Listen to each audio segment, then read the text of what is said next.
your characters, for instance, in Tachyon Tunnel, your characters literally rewrite fate by leaping through a space-time tunnel. And in the sequel, they face the Daclan Empire, an ancient civilization that has never been defeated in 50 million years. My question, this scenario kind of sparks a lot of questions, but the first one is, what ideas about the future of humanity and technology are you really exploring in these stories? And is any real world examples you can point to that kind of triggered this, storyline or beat or anything like that?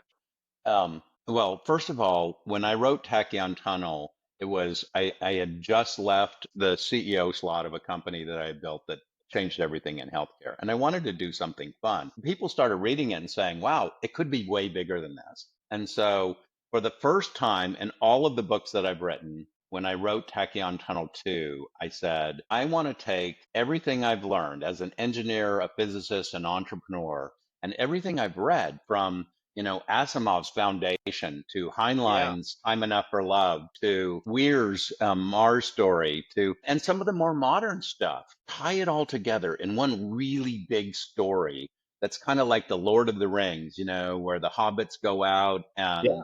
and what I realized is, again, humanity and organic life is a speck compared to the bigger universe. Mm. And we all think we're so important, but humanity still has all of the flaws that we had 4,000 years ago. And if the Daclans are humans like us, they're going to have the same flaws. They're going to want their power. They're going to want to keep their power. Now, can that be defeated? Nobody is big enough to defeat it.